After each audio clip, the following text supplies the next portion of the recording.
off with, asking you about when you woke up, when you realized, maybe the world wasn't quite what you were told it was.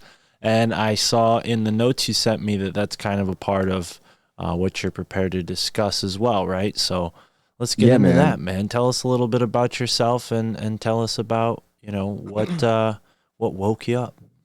Well, cool, man. Yeah, I'm 25, live in South Carolina. My name's Kent.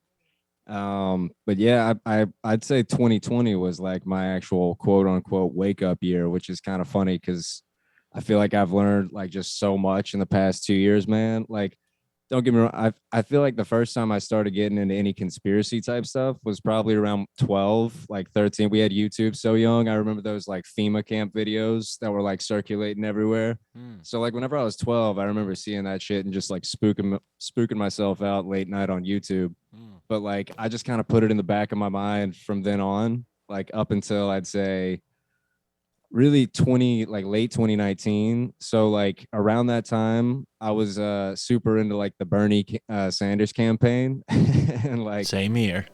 just full on behind him, just because he was the only dude. Like at that point I had had a little bit more of an awakening to how bad like corporate America can be and has been historically. And so I was kind of going down that like light rabbit hole. And Bernie Sanders was the only guy like kind of addressing that.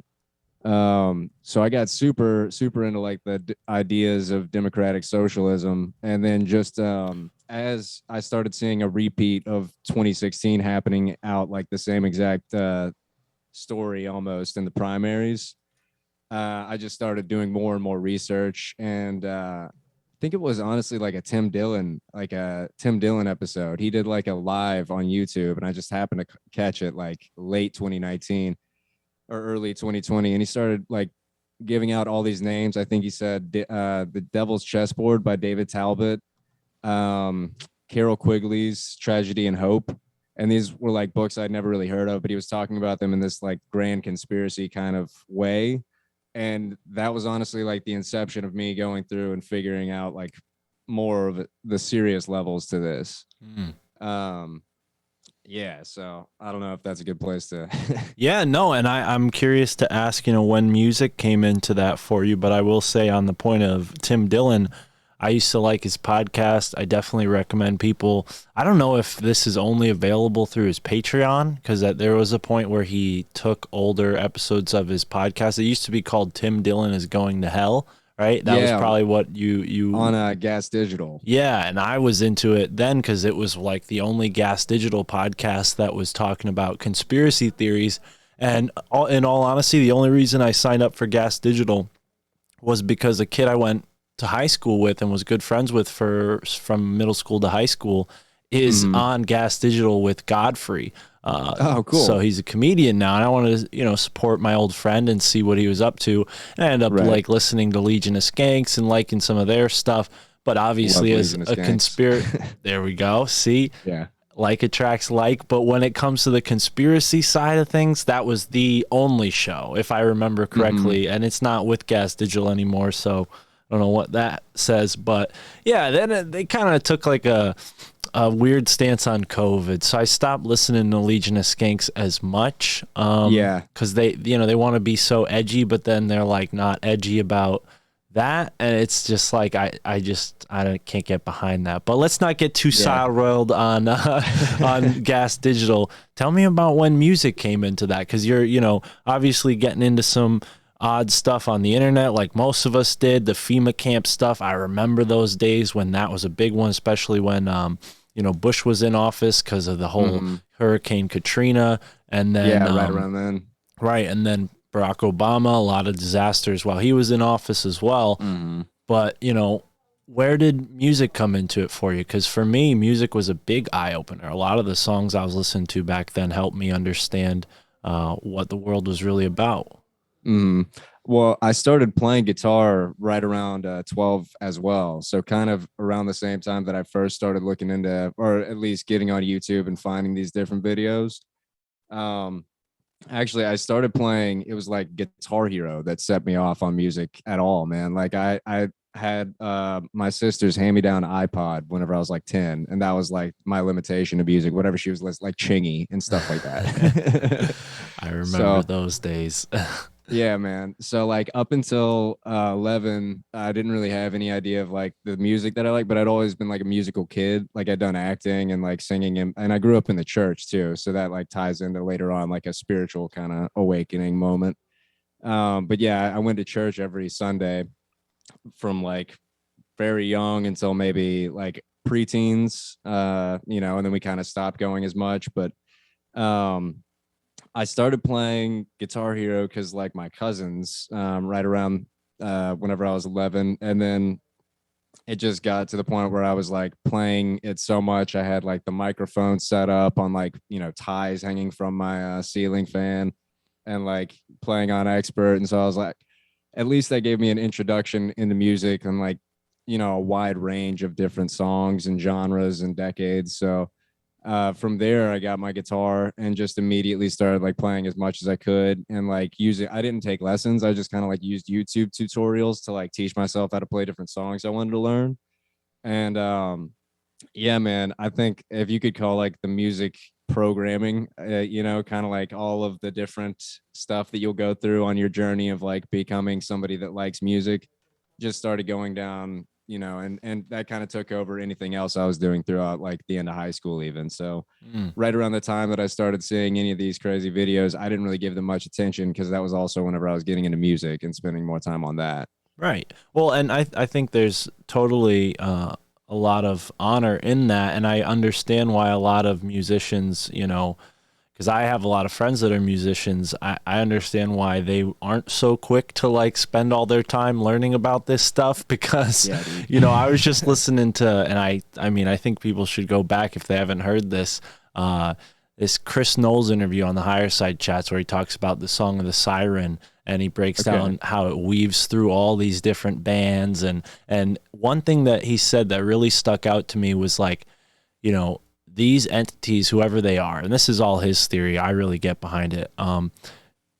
These entities, they prefer influencing or possessing the lesser known artists, the artists that go and influence the really popular artists. So his example of this is Elizabeth Fraser and her group, the Cocteau Twins, which a lot of artists who, Chris Bennington, or I'm sorry, no, Chester Bennington and Chris Cornell, Right. big, huge artists who say she was an influence and then ended up dying mysteriously. So there's a lot of dark alleyways and corners of the music industry for sure. So, Oh yeah, man. I definitely think like when you're in it, you might not realize that, and when someone says it, you're almost like, hey, fuck you, that's not my experience.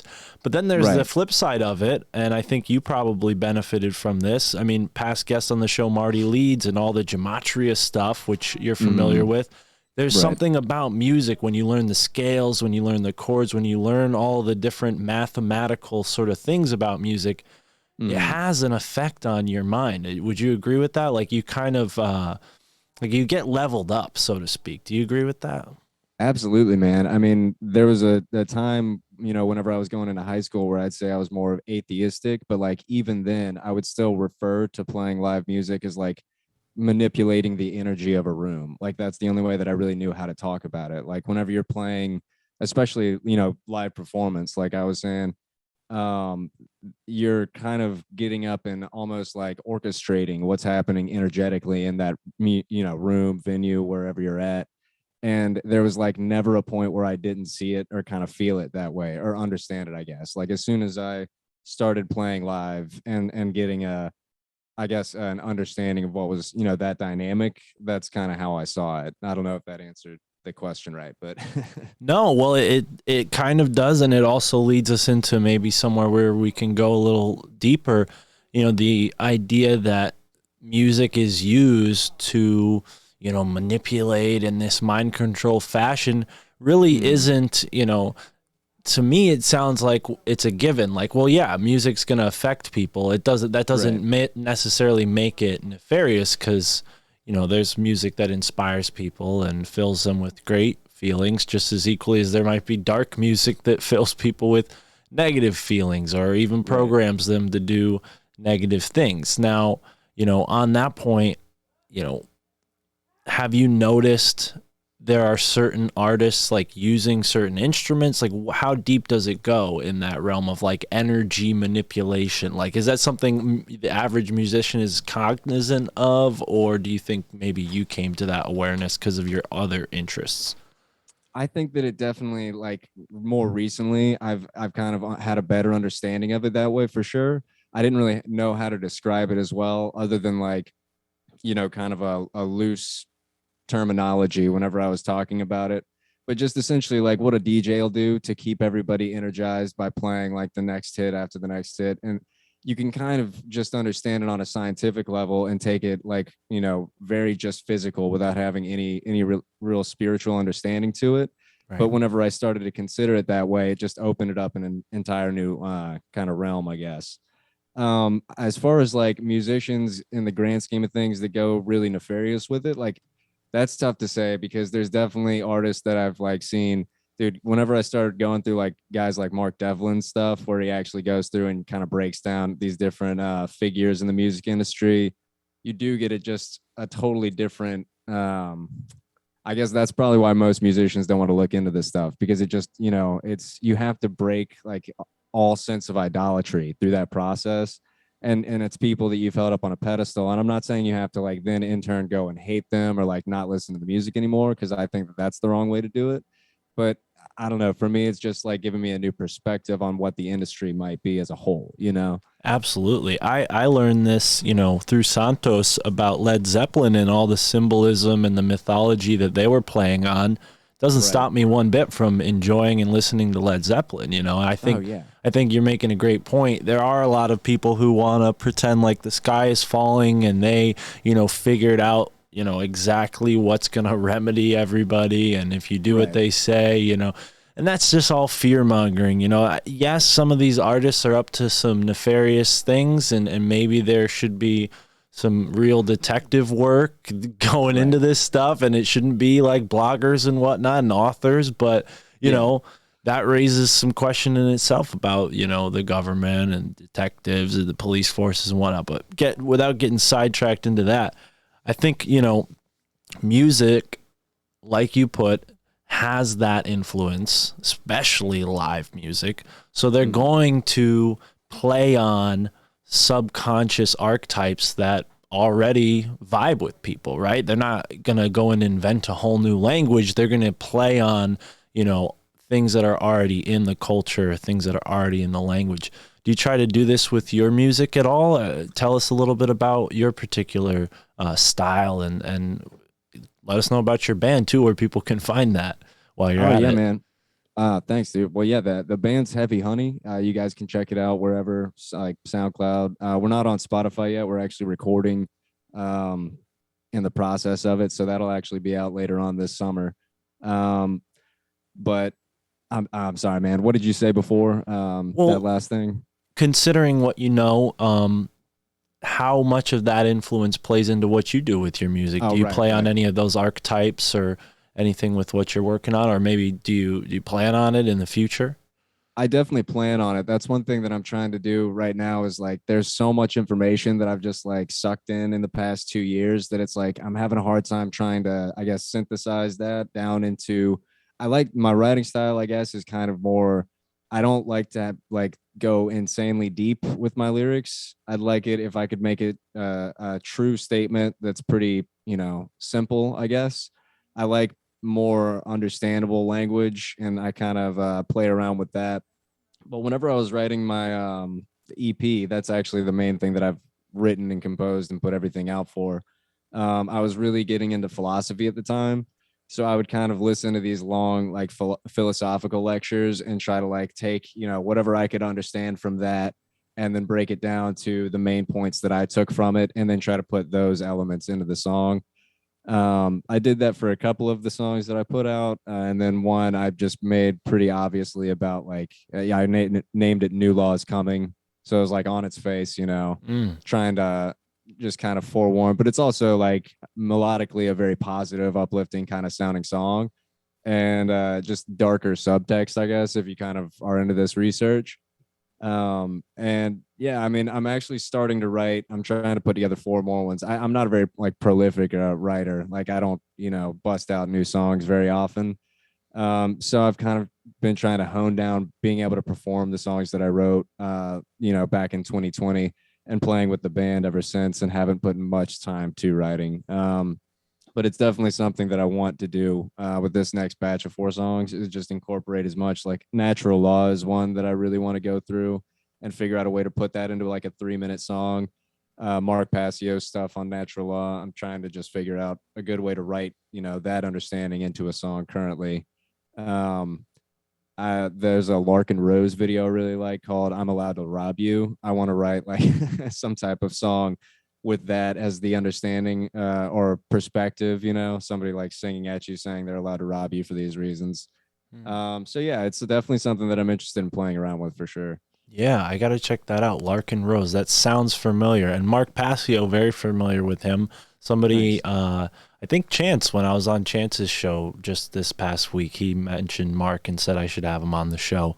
But yeah, for those who aren't aware, Mark Passio is allegedly, according to him, and I don't doubt what he says, uh, an ex secret society member. What secret Mm. society? I forget. I don't know if he even says exactly, I think it's but the Church of Satan. Yeah, interesting. Okay. right. And that's, again going back to what I heard Chris Knowles talking about, you have these really, I don't want to pin them satanic because I don't think it is all satanic. I think there's a lot of panic around that term, Right. but there clearly is this dark influence with certain bands that I wonder, are they connected to secret societies? Has that come across your mind at all, or have you looked into that?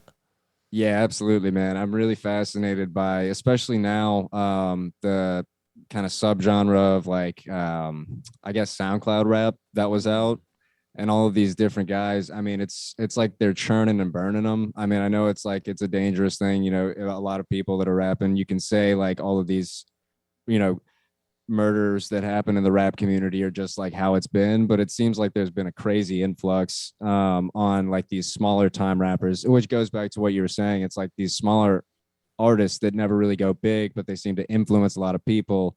There's a lot of artists out now, and I don't like to go too crazy conspiratorial with it because it can give you just this view of Hollywood and the music industry and the entertainment industry just as like a giant black hole.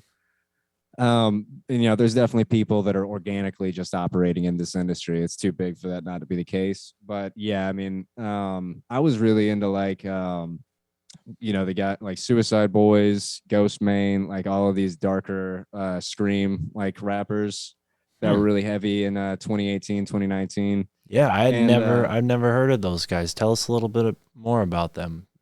Suicide Boys, they're out of New Orleans, and they've got like, I don't know if I actually haven't looked too far into like what they're putting out as far as like symbols and stuff. I mean, but their subtext is they rap about like killing themselves and cutting themselves and like overdosing and shit like that a lot. And at the time, whenever I was really like, I was drinking pretty heavily and just kind of like going through a dark little batch. This was back in like 2018, 2019. Um, I would just like kind of I don't know. I just gravitated towards that sound, and what the message that I took out of it was like, you're not the only person that might be feeling these darker themes. Never really feeling suicidal myself, but just like I lost a brother to suicide, so I just enjoyed the fact that there was artists like talking about those subjects, I guess, at the time. And Right. going back now, it's like it's a very, I mean, you can definitely see how it would not be beneficial for somebody in that mindset. It just kind of like entrenches you into that as almost like a culture of just like I don't know, low energy, you know what I mean? And Yeah. with guys like Ghostman specifically, not, I don't know the guy, I'm not saying anything about him. He raps about like Anton LaVey and more like these occult themes. He's got a lot of different like alchemical symbols and stuff like that. So you never know what people are playing with in their spare time. They could be on the darker side, like I guess the left hand path of things. But I mean, those symbols, like alchemical symbols, don't turn me away from listening to somebody. Hmm. Yeah, I agree. I think, there's plenty of podcasts that have alchemical and occult symbols in Yeah, them, and that's kind of the point, right? But right. I think when it comes to these darker themes, you can't always pin it on some sort of nefarious puller who's, orchestrating these artists to do such and such. Right. But, in the case that certain researchers make, it seems like, oh, well, Elizabeth Fraser definitely was in the right place in the right time to get Right. MK Ultra, right? So Yeah. I don't know if we could say the same about the Suicide Boys or whatnot, but when it comes to rap culture, honestly, to me, it feels like, you know, and this might be a bold statement, but here we are on the My Family Thinks Some Crazy Hell podcast. yeah. I think the, rap music has a sort of programming into it that, yes, doesn't work on everybody, but for the Mm. susceptible group, it encourages destructive behavior. And we all know from this conspiratorial angle that, especially things like the Tuskegee experiment and what they did after World War II, building great big Mm. highways, splitting up cities into different communities, basically creating these places of impoverished, disparity. And, to me, it seems by design. So the rap music, makes me think, oh, well, this is all by design too. But then again, it could be like part and parcel for what's already gone down in these communities, and they're just For creating sure. music, like you said, expressing something that is really honest. Like you had a pretty hard experience there, obviously losing a family member, losing a sibling. So I don't blame you for finding music like that. At times when we're low, we want to connect with others because you're right, you're not alone, at all. Right. And sadly, that does kind of spiral into something destructive for some people. But at the end of the day, ultimately music is supposed to empower us, right? We want to feel empowered when we're listening to music. That's at least what I take away from it. But, what do I have to say? I'm just crazy old Mark over here. So I got to ask you, Ken, you're Yeah, man. you're looking into all this stuff. You only woke up sort of recently, but you have had your finger on the pulse. You've been kind of aware of things for a while. Does your family think you're crazy? Have you like expressed any of your your opinions in the past few years? Before that, when did it start? I'd say it started summer of 2020. We hadn't I was living at Charlotte or in Charlotte at the time with my girlfriend at the time, now my wife. And Congrats. we thanks, man. We met my family down in Charleston for like a little summer vacation kind of meetup. Um, and as we were like staying in this little house together, I was just kind of going through all the research. At the time, all I was doing was like going through researchers like The Last American Vagabond.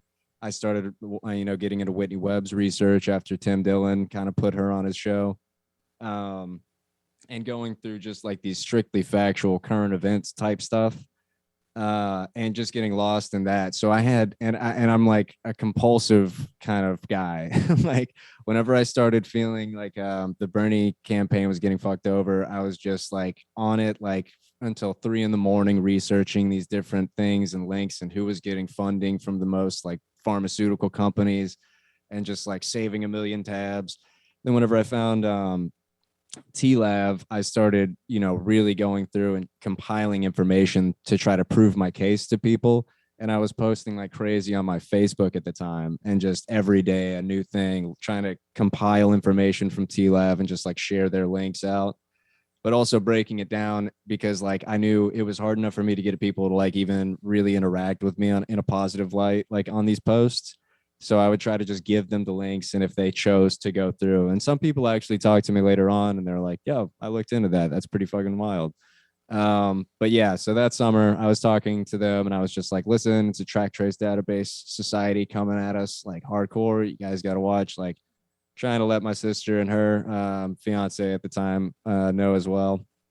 And they just weren't about it. They really didn't think it was the case. They were pretty sold that COVID was that as it was being described. my dad was the only person that would hear me out. But then I remember I had, we like, I talked to him some other time and just went through as seriously as I could, like what I saw the future in like 2050. At the time, I had a pretty grim outlook of everything.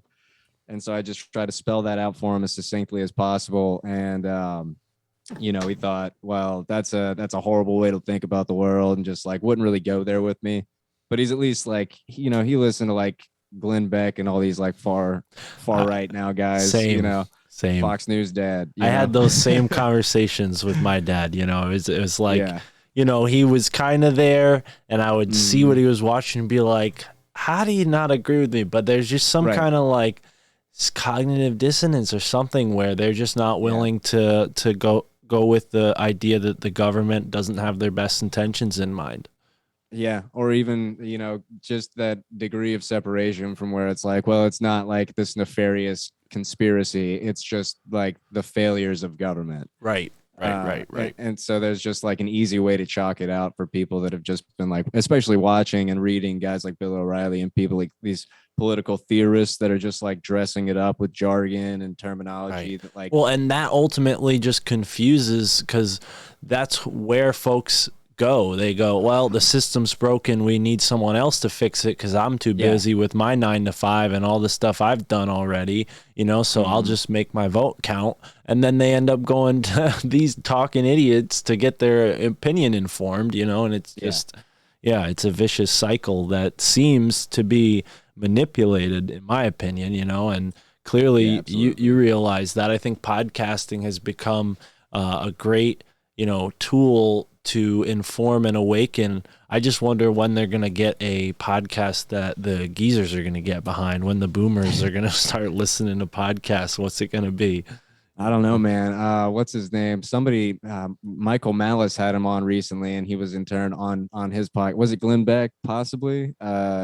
I can't remember, but a guy that was on Fox News forever just like interacted with Michael Malice a couple of different times on like a long drawn out podcast. So I was like, that's awesome, because Huh. at this point, if I had to like pin down my kind of political ideology, I'd say I'm much more aligned with just straight anarchy at this point. And that's not to say just like we could go to that in the drop of a hat, but I just have lost any faith in like a government or governing system. I kind of really, I like what Mark Passio has to say and guys like him have to say about the government as a whole. And so, yeah, I've taken a far, far turn away from a democratic socialist.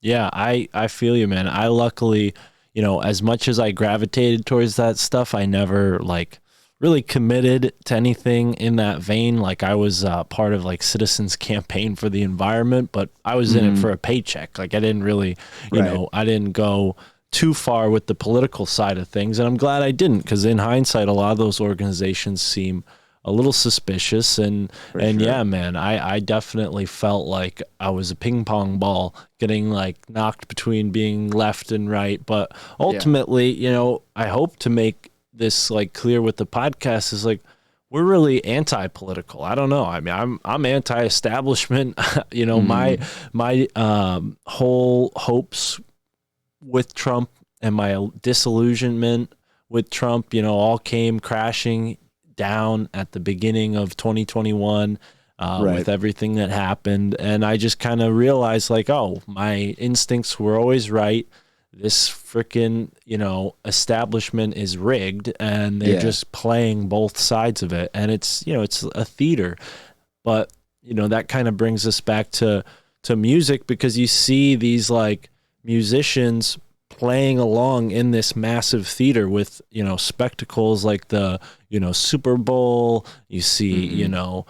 the militarization of that whole process, and then you have like all of these like Grammy award shows and all these different places where it just feels like they're either creating a separation in culture so that people fight with each other, or they're just really, they don't have their finger on the pulse of what people generally like you're what I would call like an independent, right, musician, right? You're not part Yeah. of a label or anything like that. Do you find that people who come to your shows are like more interested in in like this kind of alternative space? You know, is there a real community behind independent music, or is it the same people that would go to a, mainstream artist concert?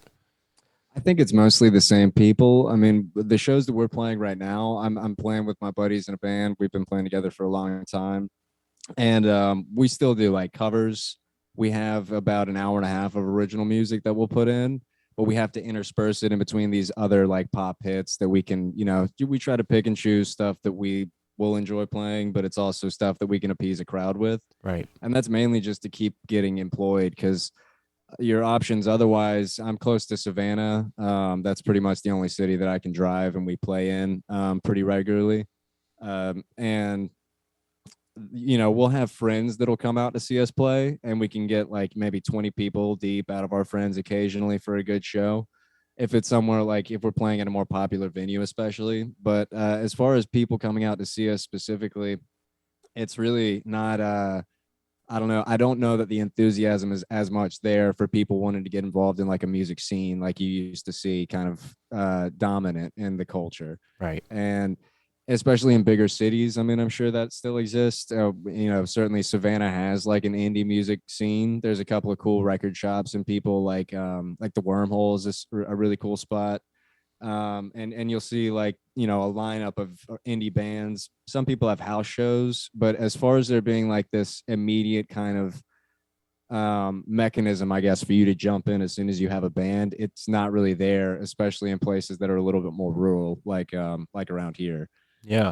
Well, I like that DIY attitude. I find that a lot of the artists that I get behind have that same approach. So yeah. I'm looking forward to checking out your stuff, brother. I wish you had sent me that before. I know you sent Aether_or. Tell us a little bit about that. Is that your YouTube channel? What do you have going on there? Yeah, so at a certain point, I just felt like, all right, I'm learning so much. I have to have like some type of outlet to start putting these. And I've made a couple of videos where I've played around with like being on camera on the microphone, trying to like go through different things I've been researching. Excuse me. And I don't know. That was just kind of an outlet for me to have because I didn't want to like just take up, my Instagram that I have. I wanted to have that reserved for just like primarily stuff that I'm putting out with music and then maybe some stuff for like friends and family. And I wanted to have an outlet where I could be like more consistently putting out, this, I guess, compiled information that I was doing. And there's no like general direction, I guess, that I have with either the YouTube channel or the Instagram channel. I just kind of whatever I'm looking through at the time, I might be spurred to make a video in the moment. Like I made this video and I think it was back at the end of 2020 or just like at the beginning of 2021. And I took an excerpt of Mark Passio talking about cult indoctrination techniques, and it was from his presentation. I think it's the Cult of Ultimate Evil presentation. And so I took that and I was listening to it while I was like riding in the car, and then I was like, "Damn, this is pretty much exactly what they're doing to people with like everybody's got to stay home and the mask and everything." And it almost seemed like whenever I really compared it, I was like, oh man, this is a wide scale cult indoctrination with like keeping you isolated, keeping you afraid, keeping like rigorous schedule manipulation. You're exhausted. And so it was all these things. And so I tried to take that and break it down and just like use stock footage of like COVID stuff. And made just like a little edit video with him talking in the background, and as that plays out, trying to get people like visually to tie the knot themselves, because I feel like that's the only way that you can really get people to wake up, I guess, if there was a technique, at least in my No, 2 years of absolutely. experience. Yeah, no, I was just talking to a guy, Donut, who has a very popular YouTube channel, the Donut Factory. Shout I out. watched that. Yeah, very cool guy. And he said the exact same thing, that you need this sort of visual medium to really express some of the ideas. Yeah. But going into some of the things that you've been researching, not just the massive indoctrination, as you put it, I like that. I think a lot of people have been talking about that lately. It's pretty obvious with the masks, Yeah. Masks have always been a part of rituals going back to even ancient times. So, you're talking about secret societies. in the notes you sent me. What have you been Mhm. looking into with secret societies? You said that there's something that unifies them together. Yeah, well, I'm really fascinated. Like the more that I look into them, and the more that you look into not just secret societies, but just like fraternal organizations, sororal organizations. I guess they could all be, widely defined as secret societies, but just like um, there just seem to be more and more unifying like elements. And it seems to me what I've like deduced from the research that I've done and 2 years on it. Granted, I've standing on a bunch of people's work, so like what I've put together is not really anything that I've personally gone and dug in archives for. Um, it's just seeing, around the same time, if you even go back to just like the Adam Weishaupt story of him starting the Bavarian Illuminati, I think maybe that was in 1776. I can't remember exactly what time frame, but only 100 years earlier, you had a guy named Sabtai Zvi or Sabbatai Zevi, and he was operating in kind of like the Turkish Ottoman Empire era, and that was in 1666. He proclaimed himself like the Messiah of kind of this, his own huge. For the story goes, he amassed like 1 million of European and Middle Eastern Jews at the time into kind of this inversion of the Kabbalah, where they would just kind of specifically. Robert Zephyr has a book on it. Well, let's It's called let's Redemption give Through people a Sin. little bit of a, we'll take it from Wikipedia, so take it with Mm-hmm. a big grain of salt. But it says Yeah. Sabbatai Zevi was a Sephardic Jewish mystic and ordained rabbi from Smyrna, Turkey. So, yep. And then got it there. And then who was active throughout the Ottoman Empire. It says, though, that in 1666 he was around. So that puts him before Adam Weishaupt's time, but I don't Right. doubt that there's a connection or at least maybe an influence because, a lot of that stuff from the, Ottoman Empire and whatnot was very connected to everything going on with the Bohemians in Germany where Adam was. Yeah. So I think what I think is the connection is a guy named Jacob Frank, Okay. who's kind of, I think, the initial like founding of like the Frank man, is it the Franken School? I can't remember. There's some educational organization, the Frankfurt Institute, maybe. I can't remember. But Jacob Frank, I think, had some type of connection, certainly with different people that Adam Weishaupt was operating with. But there seems to be a connection with Jacob Frank and Adam Weishaupt in Okay, so starting I the. see what you're saying. So he claims to be the reincarnation of Right. Sabbatai Zevi. So that's where that connection comes in. And he's definitely around during Adam Weishaupt's time. Cool. Mm-hmm. I'm with you. Keep going. So yeah. So uh, where was I? Um, yeah. So around that same time, they're both operating to start this, network of. I guess to me, it seems like almost a resurgence of whatever the Jesuits were initially, whenever they started up, because they're an earlier organization. Okay. But they seem to take a lot of influence, and I think Adam Weishaupt was a Jesuit as well. So his group Um, was the Frankists. I think that's the what you were Frankists. looking for before. So the Frankists, and he was an Yeah. influence on Adam Weishaupt. And there's still a sect of Turkish people. I don't know if this is a derogatory term or not, but it's the Donme, is what I've seen them like referred to, and it's a people that still follow this kind of Frankist ideology, or what Sabbatai Zevi started, which was this inversion. The only way that you could become the closest to God is if you like found him in the lowest places. So it was like you had to invert his teachings and like go against everything you were told not to do. Hmm. They would do things opposite of what the Torah told them, or all these different holy books. And there was a point where he was either, I think it was the Ottoman Empire. The Ottoman emperor said, he was either going to kill. He was meeting with the Ottoman emperor, and he said he's either going to kill him or he's going to convert to Muslim and like denounce Judaism in front of all of his followers. And at this point, he had amassed like at least 1 million people. I'd like to go back, and I don't want to be incorrect about the numbers, but a large following.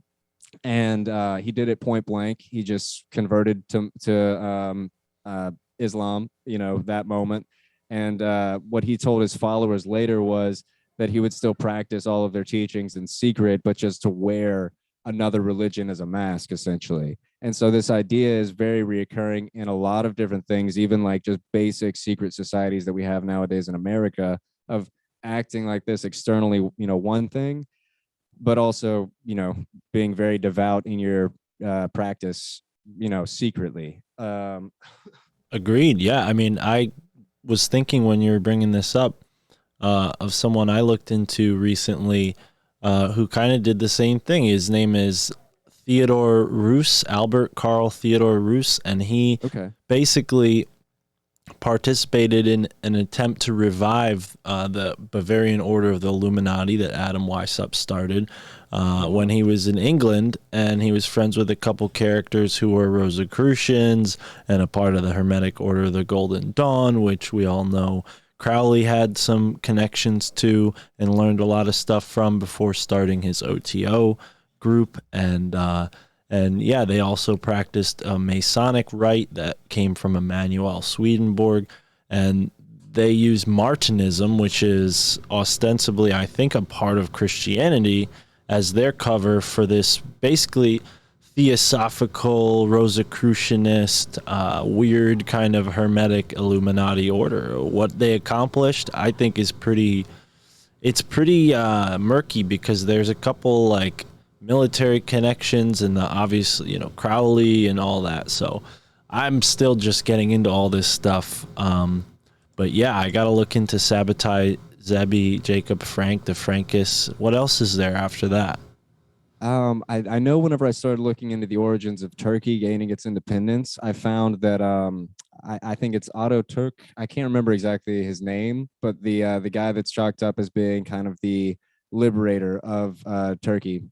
There's a picture of him doing the hidden hand symbol in front of his men, and he seemed at the time, I know he was very pronounced as whatever religion he was claiming to be, but there was also these, in Turkey, these sects of, people operating uh, under the secret society kind of doctrine. I didn't word that properly, but so that was interesting to me. And I know that Yeah. unfortunately, like the story of Sabotage Zevi is where a lot of like, your conspiracy theorists, quote unquote, will be out there blaming everything on the Jews. And I just saw like that never even occurred to me whenever I read this story. I was what I thought was like, oh, okay, well, this is just more like in 1666, that was the same year of the Great Fire of London.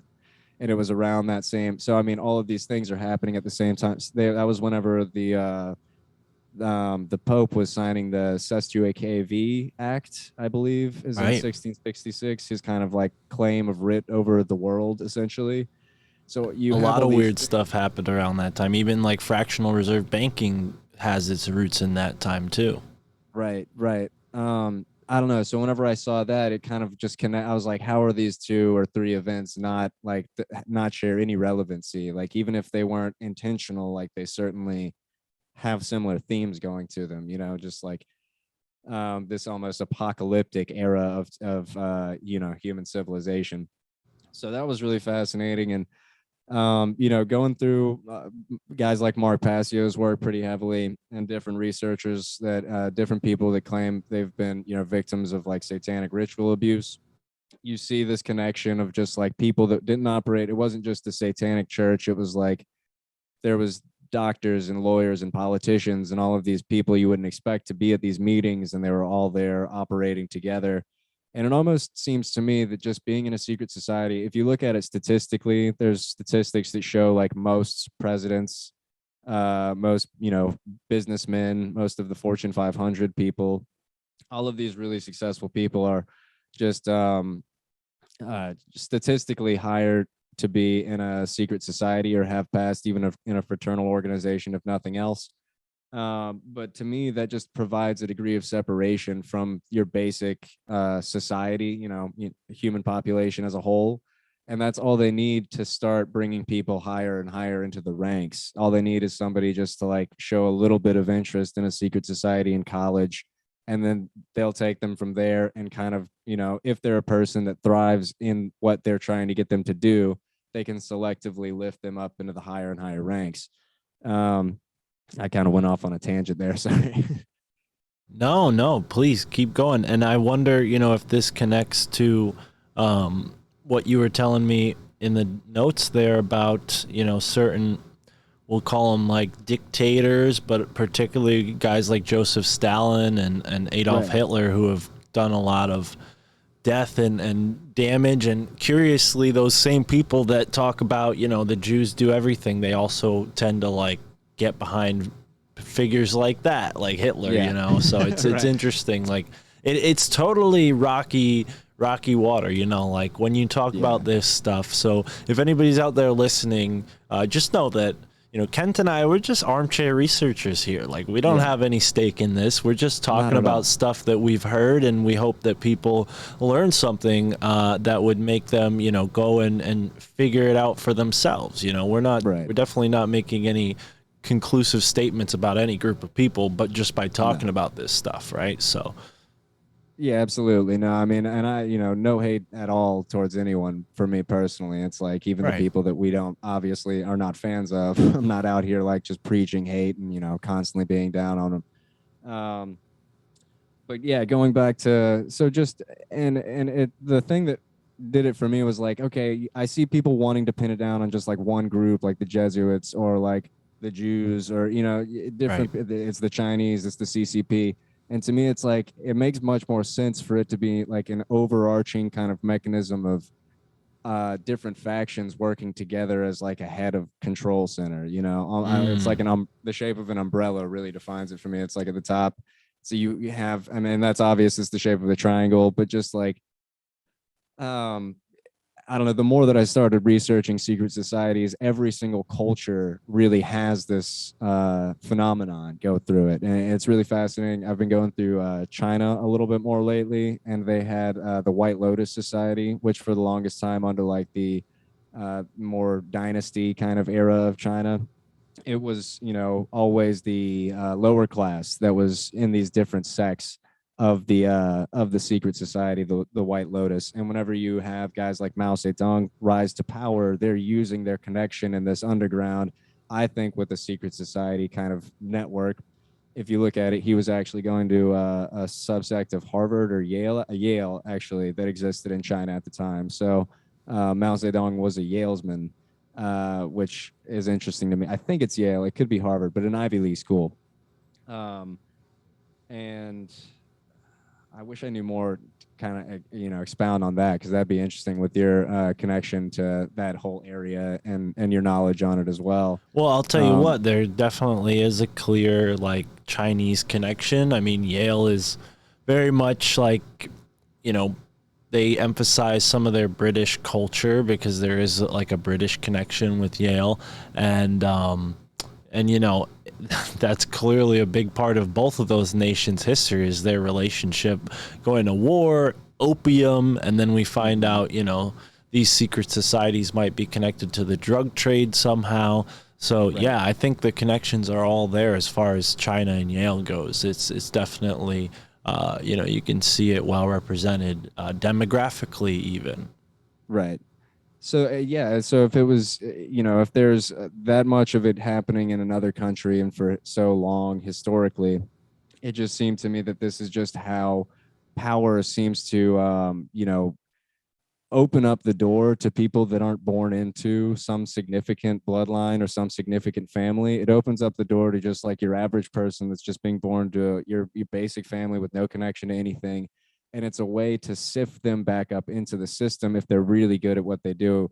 And I don't know. So that eh, to me, secret societies, I've just been battling with this idea. It's like, are they really, can they be a force for positive whenever they allow, groups like who seems to be the dominating control groups of today, if it allows them to dominate so successfully so long? Just an interesting thing to consider, because you also have like the Russian revolution, the Bolshevik revolution, seemed to be driven by a secret society called the Black Hand. And then if you look at it, Stalin, you catch him in a picture doing the hidden hand symbolism. He seems to have a connection to Freemasonry. Um, And the B'nai B'rith, which is now the Anti-Defamation League, which got to be careful. But I think they have their roots as a fraternal organization, and there was claims. There's a documentary that might be controversial, but I thought it was pretty interesting just for the fact that it shows this Masonic connection to America. And I'll send it to you if I find it. But it outlined how Trotsky and Lenin were both in this group of the B'nai B'rith, and it gave them this connection to people who are willing to finance them in New York. So you have like Coombs and Loeb, I think is the bank, maybe. You have them financing their travels and like their stay in different places like Russia at the time. And there's just this international connection to these guys that were operating even then, regardless of party affiliation, regardless of like state lines or country lines. None of that seems to matter. It's like all of this supersedes, and they're allowed to operate on this more significant level. Right. Yeah. And for those who aren't familiar, Kuhn Loeb came up. I know about this because it came up in this book I've been reading, Empire of the Wheel. And they talk about how they own all of these railway systems throughout the United States in the 1800s. Okay. So, a lot of these nations had already established a connection to the United States in a big way, even before World War I and World War II. So we can't just say, it's all Nazism, because that's something that came much later than this sort of transnational elite connection. Mm-hmm. Absolutely. Yeah, I'm really fascinated right now with researchers looking into the Freemasons being possibly existing alongside of Native Americans and possibly even like Moorish people at the time. Because I recently found out that the Knights Templar could have been in Nova Scotia as early as like 1458, I believe. And whenever I heard that and saw the comparison of like I'm sorry, do you know the Kensington tribe? rune? Oh, so the Kensington runestone, I think, is in New England, and that I thought that's where you were going to go with that.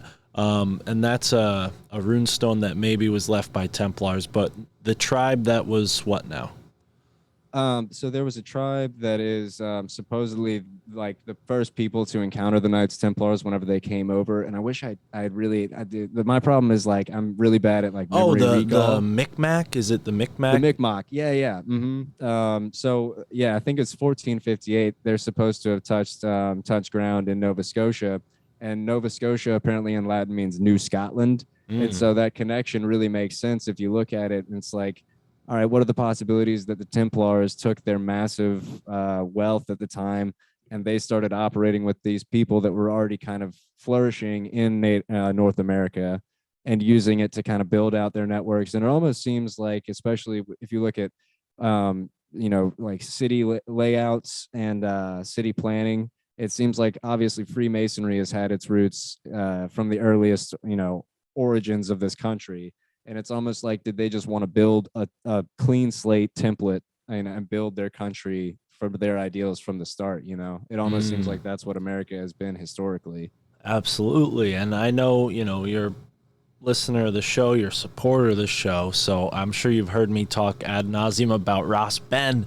So if you haven't picked up his book yet, excuse me, I'm drinking acai, and sometimes those little berries get like stuck in your throat. Jeez. Little seeds. Yeah. So, but Ross Ben's work on that is really fascinating. I myself haven't gotten through his book all the way, but it's definitely on my short list of books to finish. But yeah, man, agreed. I think all of that's so fascinating. And, again, another person I talk about all the time, Michael Wan, with our show, Your Handbook for the Apocalypse. Yeah, I've been enjoying his stuff lately. I was a guy that I was like just recently getting into from y'all's podcast. So yeah, well, I'm sure. Excuse me. I'm sure bro. you know that all of that stuff is very much a part of Pennsylvania, but that Mike can only research so much, like he can only research so many areas. And you yourself, you're down there on the 33rd degree in South Carolina. Just shy of it, yeah. Yeah, I'm excited to see, as your research progresses, how you apply it to your local landscape. Have you looked into your local area much more than that yet? I just recently realized that I'm like an hour and a half north of Jekyll Island. So I'm really interested in like taking my wife Oh, out there one day to kind of like go out there and see what we yeah. can just kind of. I really like James Shelby Downard and Michael Hoffman's hypothesis of this like geographic like research where you have to be in the location to really feel and understand, to garner more information, I guess. Um, So I'm looking on my soundboard right now because I thought I downloaded a little bell noise because we just had one of the most killer synchronicities of 2022. So we're gonna do this one. We're gonna go out with a fucking bang. So so nice. shout out to Joey Diaz.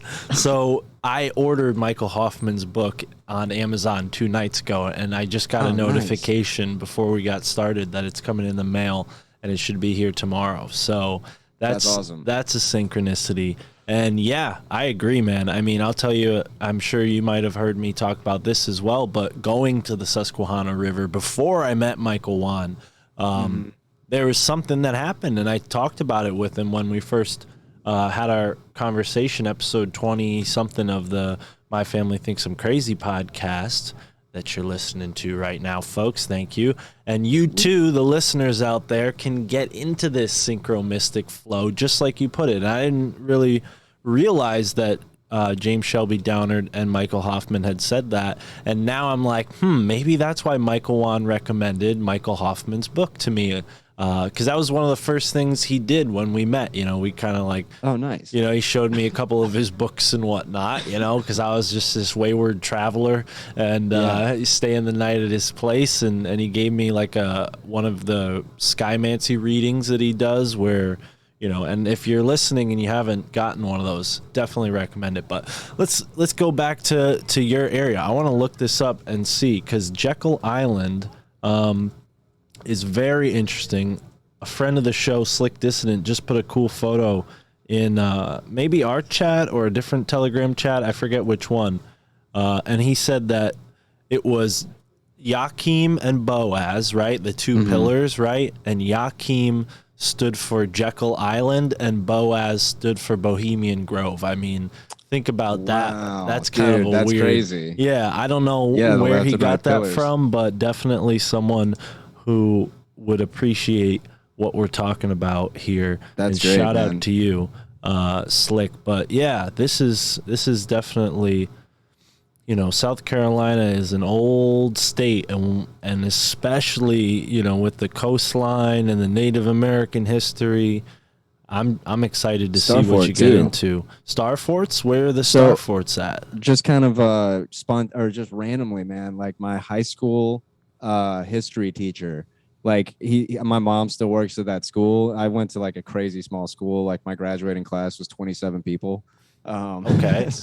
So like I went to a school of like 500 people for 14 grades. Like it was, out in the sticks. Right. And but yeah, he got in touch with her and just like randomly like gave me this book that he had. He like collects antiques and stuff like that, and he's a really into history kind of guy.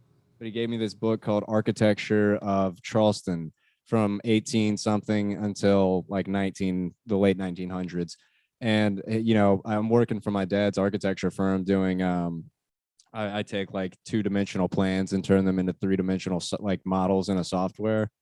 And so I have been getting more and more into architecture as well, and especially like secrets in plain sight, stuff like that just blows my mind. And so but I found recently, looking through that book, I found I'm on stolenhistory.com. I think you've had the guy that started that on your podcast, maybe.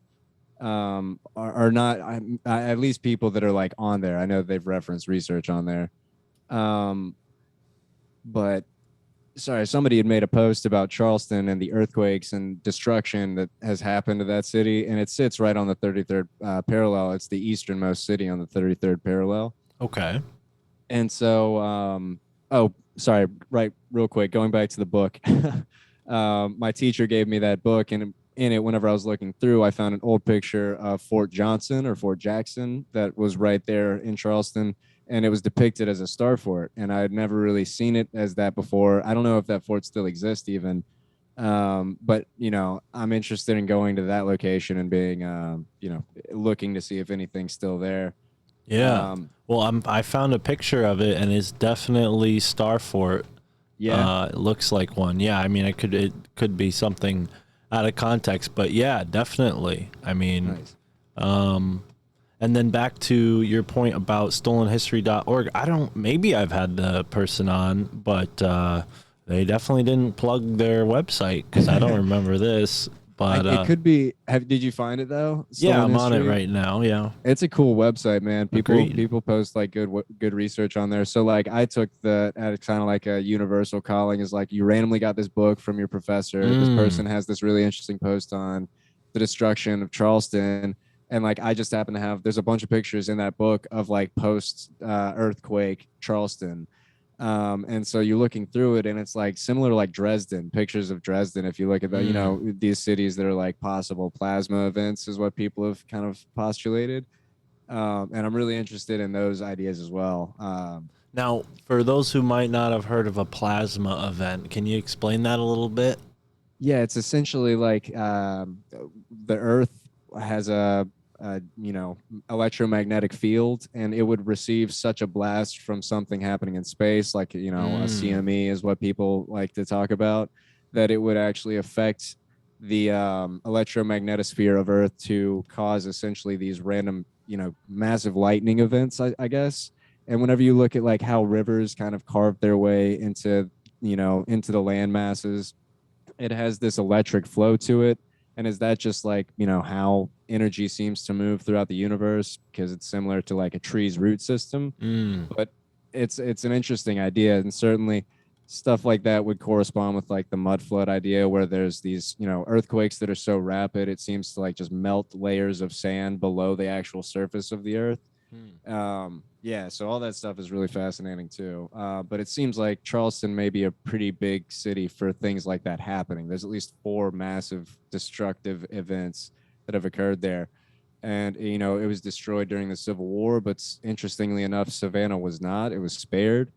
And Savannah has a lot of pirate history. So yeah, there is a lot of like really cool stuff here in the low country of South Carolina to kind of explore firsthand, I guess. I'm excited about delving into it. Yeah, I'm seeing here that Piedmont seems to be an interesting place too, just for my mind, because the name Piedmont, Mont, and Mound are kind of similar, and some people say that, yes, it could mean mountain, but it also could mean mound as well.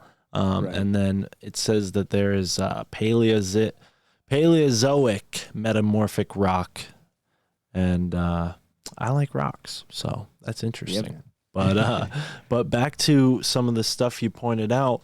You've been looking into alchemy as well with this research, right? I mean, right. And then I feel like well, let's get into that. But I feel like we might have dodged over your sort of spiritual experience. Should we get into that as well?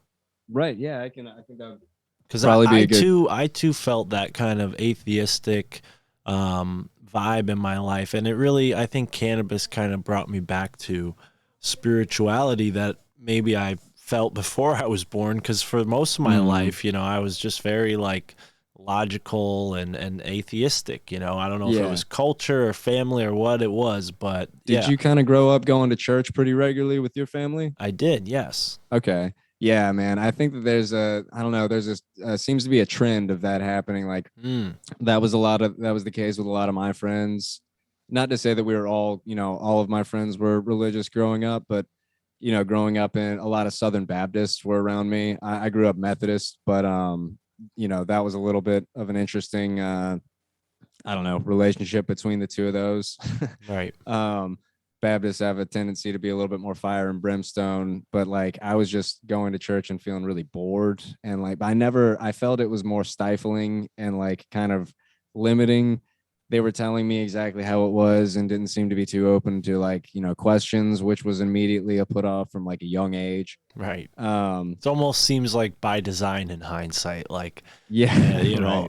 Roman Catholicism comes in many different flavors, but for me, it was very similar to how you're describing it. Boring, stifling, and people in my family were like, well, you just need to do it. That's why we do it. And I'm like, exactly. what? That's not a good enough reason. No, man, I have definitely still not the most positive view of religion as a whole, and probably like an unhealthily negative view of it just because of how I was raised. And not to say that I just have nothing but spite for it. Certainly, I think that it instills like a really cool sense of morality at an early age, but I don't know that that would necessarily be impossible to give a child without having this overtone of like judgment and, limiting thought. And like, really, that's what I remember being terrified of, like thinking about things whenever I was a kid and just like, oh, I can't think about that, And so just had a bad, kind of experience from it. And I don't know. I started like really going against or not being into it whenever I was, kind of around the same time, I guess 13, maybe preteen era. I was just like, all right, I'm kind of out. I mean, but I remember even being as young as like 9 or 10 and having these questions where I was like, all right, well, I get that like God or Jesus like saved everybody, but if you don't know about him, like the Native Americans, we just came and wiped them out. And you're saying that they didn't even get a chance to know what was up. And so like, I just saw that as like a really weird thing from an early age. Agreed. And Yeah. yeah, just kind of immediately turned me off of him. But the logical next step at the time was just like, all right, well then like all religions are just a different flavor of the same bullshit.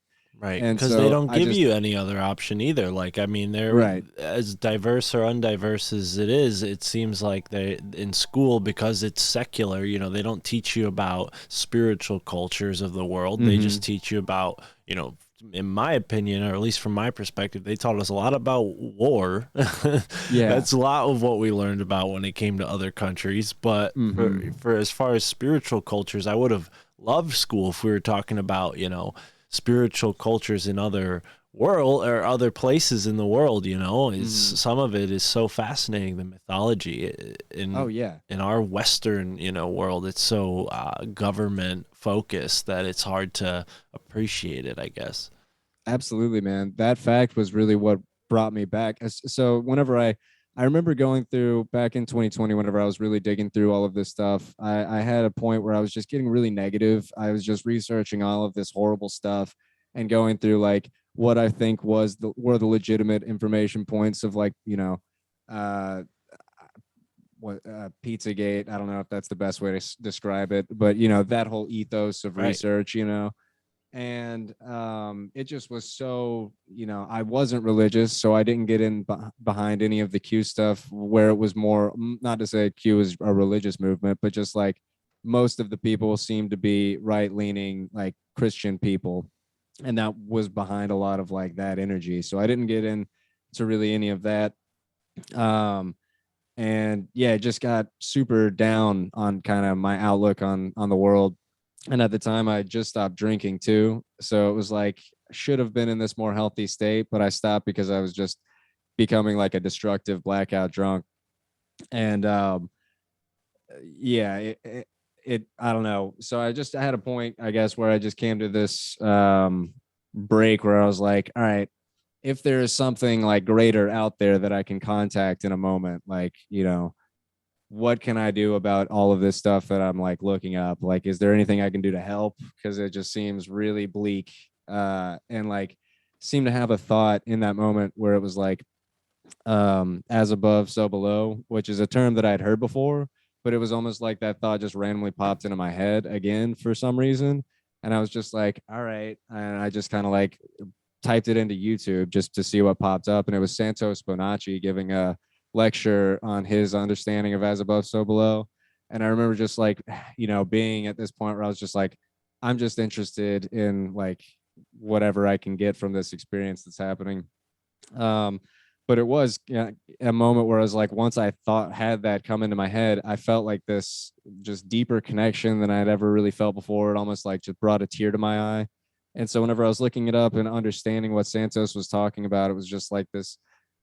He basically goes into the idea that just like we're in an infinite repeating loop, and like, everything is going to eventually equalize. Even if it's really bleak now, it's going to be better later, and that's just going to keep happening. And whenever I was thinking about that, it just brought me this like really great sense of peace and ease that I had never really had before.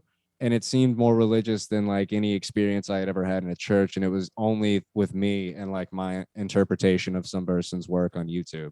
So it was like this really beautiful moment. And like genuinely from that point on, I haven't really like had a moment where I'm not at least considering that as the dominant fact, or I guess my understanding of our reality, where there's some, not necessarily, I don't think of it as like a like a father figure necessarily, but some greater force that is operating and creating, Right. No, and I love that you brought that up because I think the seven Hermetic laws are so connected to my story as well. I mean, I can't pin the exact moment, but I remember buying the book somewhere, probably like at a used bookstore. No, you know what? It had to be online because it's one of these like straight to print books. But anyways, I ended up giving that book to Sam Tripoli, and that kind of got me on his show, his Patreon show, and Nice. thus where I'm at now kind of follows.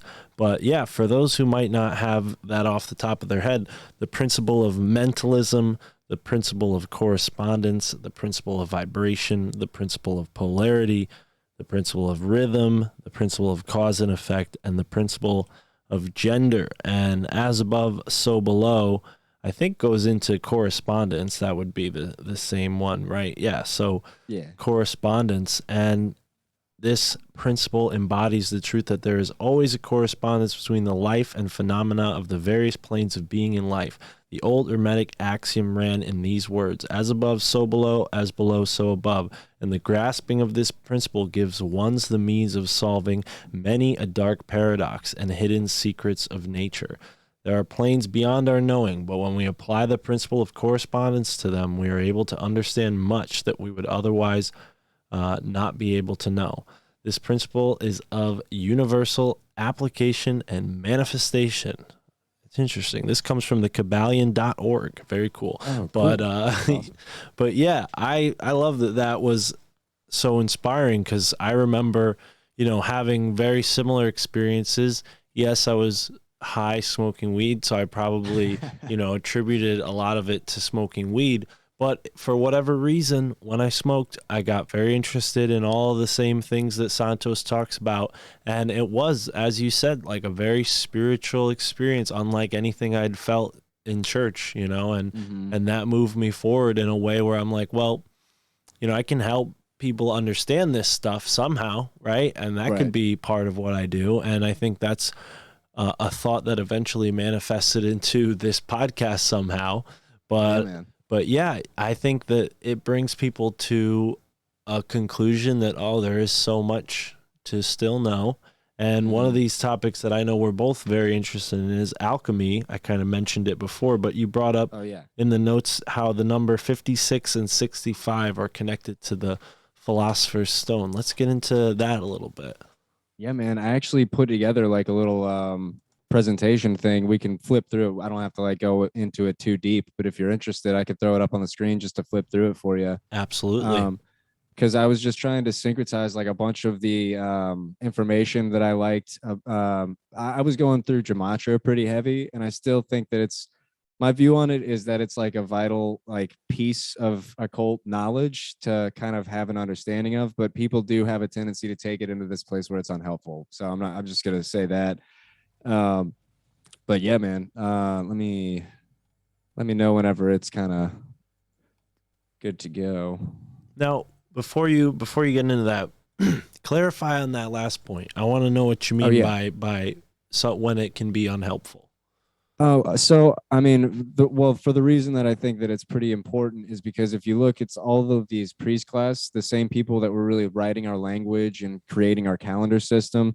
And there's a book called The Esoteric Origins of the Alphabet that goes into like kind of how that was all worked together. And so it seems to just have this undeniable pre-planning into our system of knowledge. And I think to say that it has no like use in kind of decoding messages that might be going on within the occult is maybe a little bit limiting, but also there is an easy, you can punch in a number and go through the Gematrinator website and you'll see a bunch of phrases or names, and you can just go through those and like until you find one that lines up with what you're trying to say. Or here's a perfect example. So like Kentwood's music is how like that's my YouTube, my Instagram, like all of my stuff. And if you use Gematrinator and just type in Kentwood's music and then Society of Jesus, they have the exact same gematria in like all of the four main ciphers. So like early on, whenever I was getting into gematria, I was like, all right, that seems like such a coincidence that maybe this is all bullshit. But then I keep digging into it and I'm just like, all right, no, that's just like the weirdest coincidence that could have happened with me being interested in this research. And I think that if anything, it was like kind of a synchronicity that told me like, okay, you have to overlook like some of this. This isn't a dead giveaway. You can't be like that person into their video at like 133. Oh shit. Um, and you also, I think it's unhelpful to like punch in phrases until it comes to some, and use all these different ciphers until it comes to some final conclusion. It's just people can write their own narrative really easily, and I've been guilty of it in the research myself. Yeah, I think that's why gematria, as interesting as it is, it doesn't always like make for you know, a great case for something, because unfortunately so many people bring their own theory mixed in with gematria that maybe Yeah. you know, the mistakes that they make aren't obvious, and then people think, you know, certain numbers mean one thing, and then it goes and it's like totally different if you do the math. So I see what Right. you mean. There is a lot of like fudging the numbers possibly going on, or people just Yeah. reading too far into something. Or just, yeah, or taking it to, but I mean, I really did. I think Zach Hubbard, people probably know him if they know gematria. He's like the best guy I've seen on putting out how it relates to like current events and news. And he's also done really good research as far as like if you're trying to see how this is being encoded into different things in pop culture. Now, is every single example he's ever given like obviously something? Well, I mean, it's not going to sell every person, which is why, you know, he gets into like the sports stuff, and I can't really follow it as much because I have no like understanding of sports in general. So, Same here. yeah, but not to comment on any like. There's just people that like I think use it well to point out information that is seemingly valid or just obviously important. And whenever I was going through his research, he was finding all of these 56 connections, the number 56, and how that's Society of Jesus equals 56 in one of the ciphers. And I try to stick with just the four ciphers that website gives you if I am going to look into this stuff.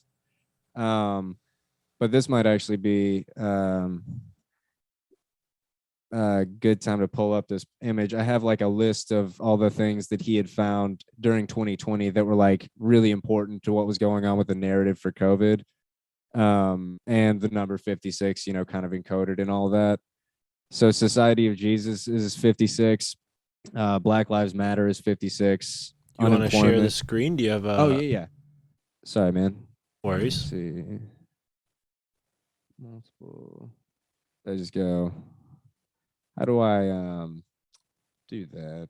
Sorry, man. I don't really use Zoom too often. No worries. There should be a button down at the bottom, or you can hit Alt S on your keypad and it will, or your keyboard, and that should work.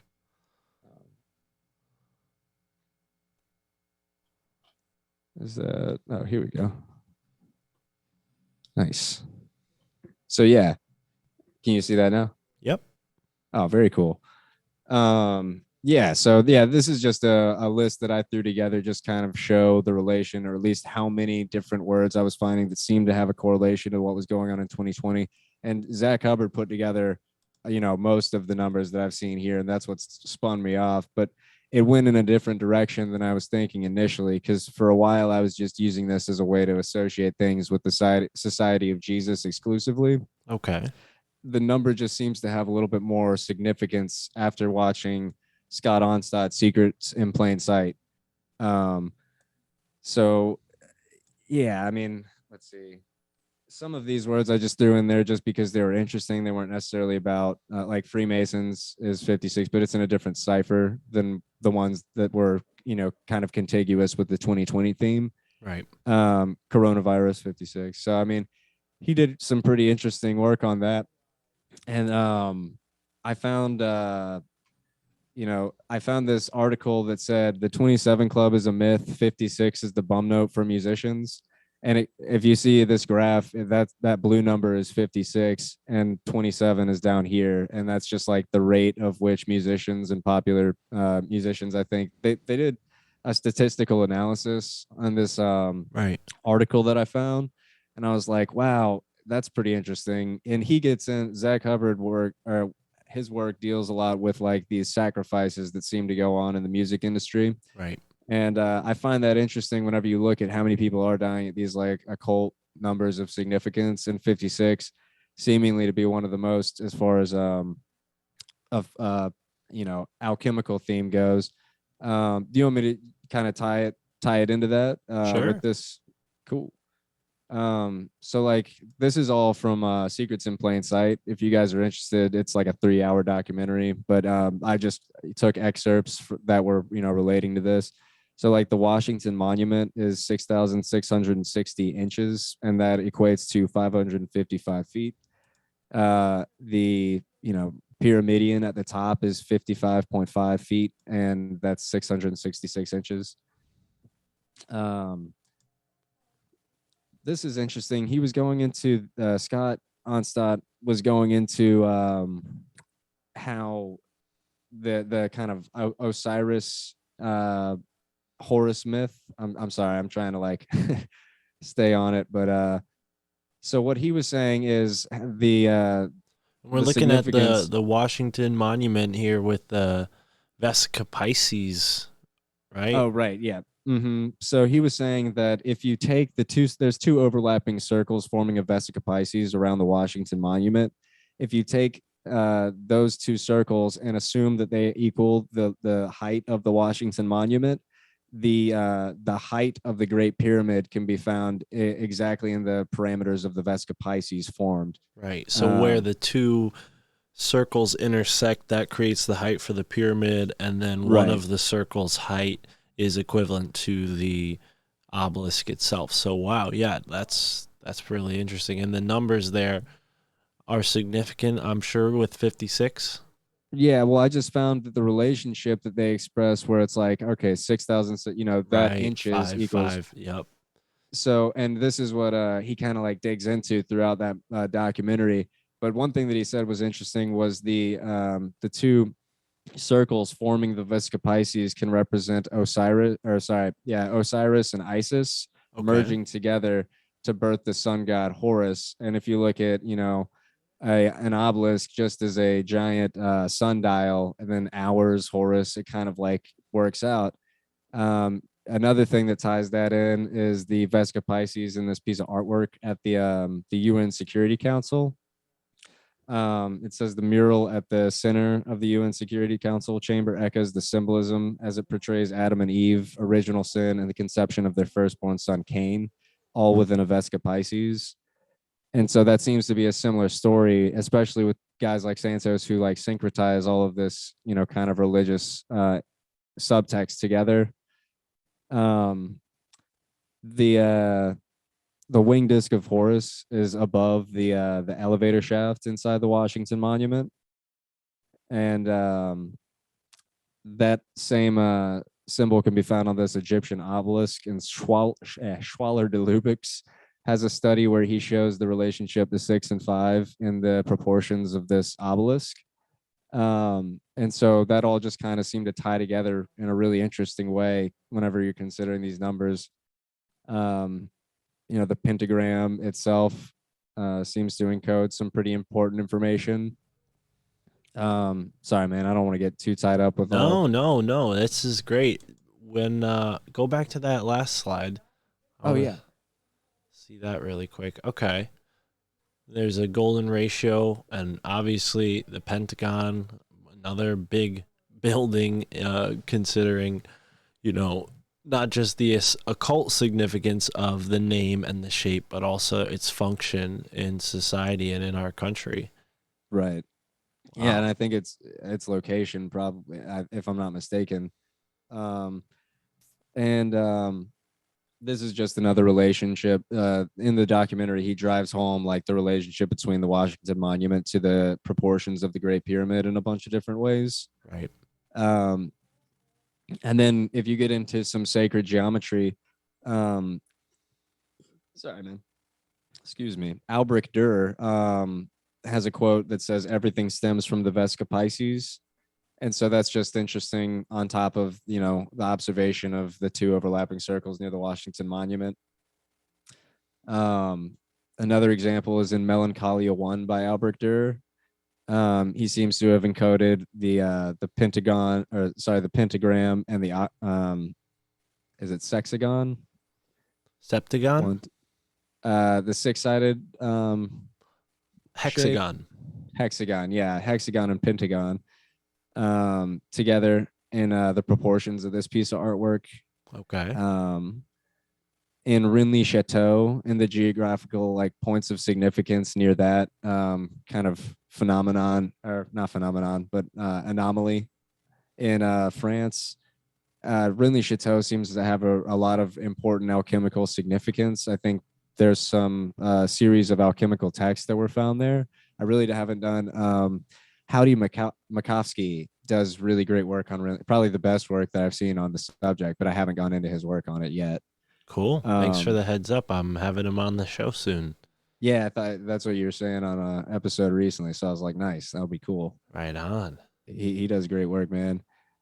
This is DC. It's showing kind of that similar relationship between 5 and 6 in different points of significance. How he chose to map these out, I'm not sure, but I just thought it was another interesting example. And then it actually is encoded in what they say is the Earth's precessional cycle measured in years divided by the Earth's equatorial circumference measured in nautical miles is precisely equal to 6 and divided by 5, or 6/5.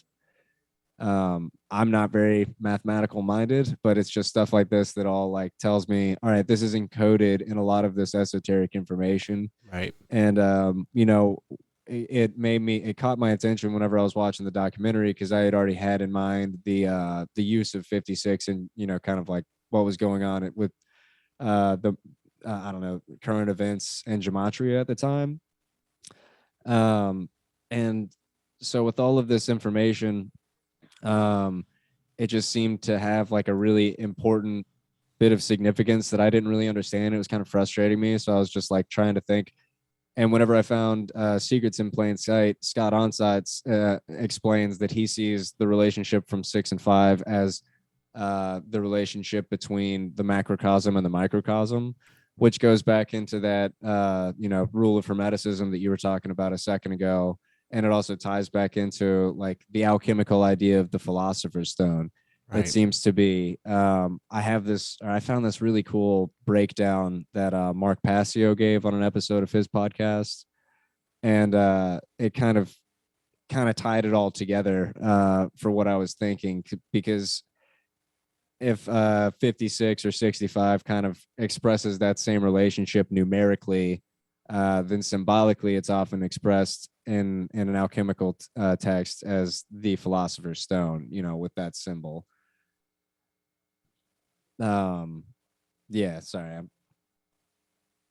That's pretty much the only the last slide I had for that one. No need to apologize, man. This is great stuff. I think the Vesque Pisces and its connection to all this, like for those who aren't, watching the visual slides, definitely go to Rokfin or Patreon to check that out. But the point being is that these numbers connect to quite literally the little, everything that makes up our universe, from the littlest things to the biggest things. We're talking about the Vesque Pisces. This is sacred geometry. When you look at the way an egg forms, into a creature, whether it's, frog or whether it's a human being, there's this cell division that takes place that's just like that Vesque Pisces. So, yeah, it's absolutely, I think, fundamental. And that's kind of the point I was gleaming towards when I asked you about music and learning music and how it kind of encodes this number magic into your skill set in a sort of subconscious way, because you're aware of how these notes, which are again represented by numbers as well as qualities and the way they sound to us, you can kind of understand the relationships of numbers better as a musician. I think, I mean, a lot of like the best composers are certainly great, like mathematic minds as well. Right. I honestly, man, like I never picked up, I took like maybe 3 or 4 different theory lessons, and it never like, I don't know, sank in, I guess. I have like a general understanding, and I've been playing now for 13 years, since I was 12, I'm 25. Yeah. And so I've been playing for long enough now that like I can hear notes and just kind of hear chords easily enough to where that's kind of how I play and write. But I've had people tell me in the past like math is absolutely the core of music, and the more research that I do, that just resounds more and more. Especially whenever I was getting into stuff like cymatics, and that was blowing my mind, especially as somebody that's always appreciated how frequency and like sound affects you anyway. I'm really susceptible to like getting like chills from like really good music. So Right on, brother. I love it. Now, I'm wondering, how that connects to, um, like in particular with music, 432 hertz, right? Have you heard oh right. about this and how you mentioned Mark Devlin earlier, um, Mm-hmm. and how, he was talking about the different backstories of different artists, but I know Mark Devlin also talks about this kind of time in history where they changed everything from 432 hertz to Right. 440 hertz. Have you looked into this at Yeah. all? Well, 440, 44 is like I think in Japanese, four is how like the word for death. 44 seems to have like this dark undertone in esoteric knowledge. 44 is like kill, murder. Like I don't want to, misspeak, but if you look up that kind of stream of thought and those words into the Gematrinator, you'll get 44 a lot, 44 and 83. But um that was what I thought of whenever I first learned that 440 was like a negative kind of discordant tuning, that everything, or frequency rather, that everything had been set to be played at. And I've played around with tuning my guitar to what like a video told me was 432, and I felt like it had a really interesting resonance that sounded like significant, but I was like, I didn't play around with it enough to know whether that was me kind of projecting what I wanted to happen through the experience or not. Right. There's all these videos on YouTube of comparing the two, and I think it's like no question things that were in a better frequency than 440, because they've showed with cymatic imagery that 440 doesn't provide any like significant sacred geometry, Mm. and it's kind of just like this blur, versus 432 that does seem to register these like really pretty sacred geometrical patterns, and a lot of the times they're similar to what is depicted in these church window panes, so that kind of ties us into that stuff. Wow. um I love hearing that you play around with it, and I hope that more artists like learn about this and play around with it too, and maybe even mhm. make music in that tune, because I think, Bob Marley, Led Zeppelin, there's a couple groups that I researched when I was searching around about this that I heard used 432 hertz for some of their albums, and if you get the vinyl of that music, then you can hear it in 432 hertz. But I wonder, like, if it's digital. Like, I'm so, like you said, you didn't take music theory classes. Like, I didn't even really know that Right. existed. Like, so I'm really in the dark when it comes to the terminology here, but I do understand what you're saying with the sacred geometry. And as like Mhm. a listener, I prefer kind of headphones, and I don't go to a lot of live music events. I used Yeah. to, when before COVID happened, I was kind of getting into it, Yeah. but quite honestly, when I was younger, I always felt like that blur that you just described, like like listening to really loud music just blurred my mind out. And Yeah. I wonder if they had been tuned into 432 hertz, maybe I would have had a different experience. I don't know. Yeah. Absolutely, man. I mean, I've never been to a music festival. Like, my experience with live music has predominantly been just small time shows that I've wanted to go see for bands, Mm. and then me playing live music in bars and these different small time music venues and like dive bars and places like that. Um, but yeah, no, I'm sorry, I lost my train of thought. That's all right. um, We're into our second hour here, ladies and gentlemen. We're smoking a little smoke, getting high. yeah, My man Kent over here had a blunt. I had a blunt going. I was ready thinking to go, about man. rolling another one, but yeah, this I is had another one, but I was like, man, I don't want to be like, I'm already a super ADD kind of guy. I actually whenever I was getting into like the spirituality stuff, that was whenever I stopped taking Concerta. I'd been on it for like 12 years. It was wild, man.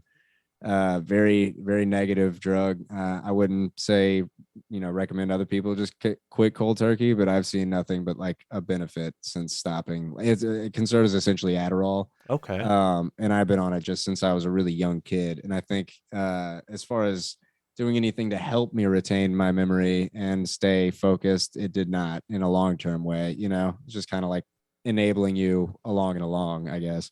Yeah. Sorry to go off on a different No, tangent. no, no. That's not a unwelcome tangent at all. I think that's really, I'm glad you mentioned that, because that's something that maybe there's other people who are listening who are like, yeah, maybe that'll help them, because I certainly can't get behind any pharmaceuticals. I don't know what would have happened to me if I had taken any, and I'm glad I did.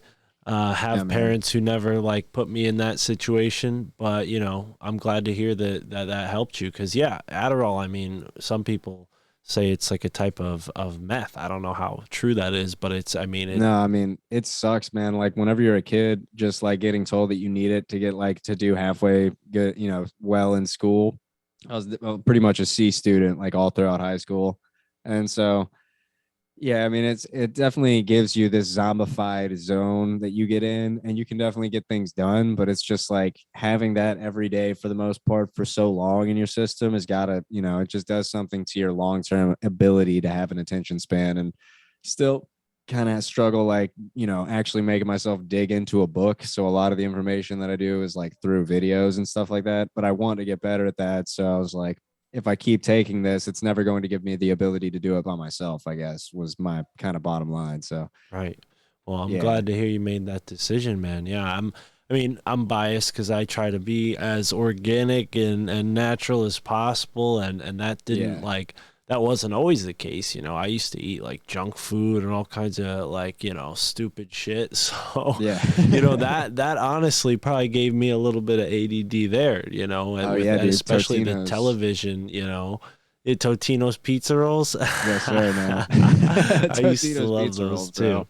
Yeah, but television too kind of puts you in that sort of state. And I remember, Yeah. being like the oldest of two siblings, having a younger sister, I just always kind of, vibed being by myself. And unfortunately, TV was like an easy, like comfortable thing to do. And I feel like, maybe I wouldn't have wasted all those years without it. But either way, Right. Here we are making improvements in our life. And like you Yes, sir. said, when you drop that out of your life cold turkey, you saw something, whether it was a connection to higher power, whether it was a connection to your higher self.